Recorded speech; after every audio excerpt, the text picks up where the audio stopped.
Hi, Paul Coker here from onebloodydrop.com. For those of you that don't know me, I marked 40 years of living with type 1 diabetes by running 40 half marathons, and now I'm on a mission to create a great resource for people who have type 1 diabetes to learn how to manage the diabetes while they're exercising.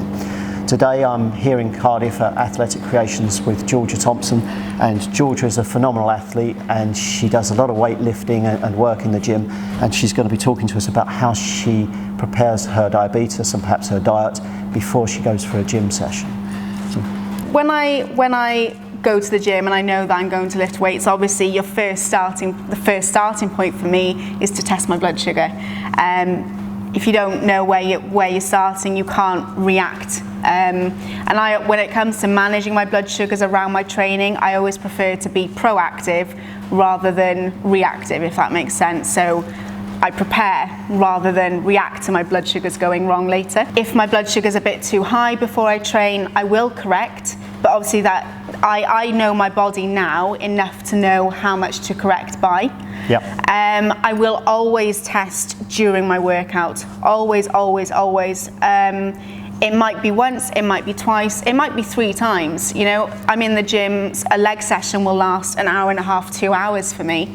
And to have that much strain on your body, and it's going to affect your blood sugars. There's adrenaline going through your body as well.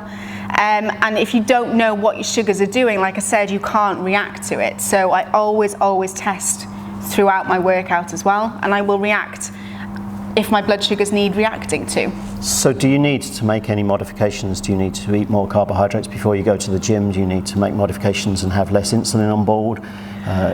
If I'm doing cardio, then sometimes I'll eat before I go if my sugar's too low.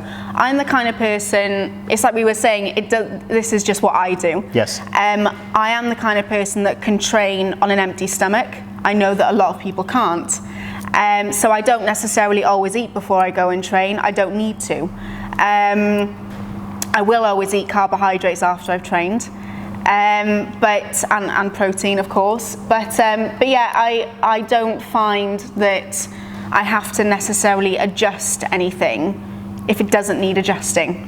Okay, so your simple messages are to test before you go for a training session, make small adjustments if necessary, but if your blood glucose levels are in range, you don't need to make any adjustments to your insulin or to your food. No. And that's your starting point. That's where I come from, yeah.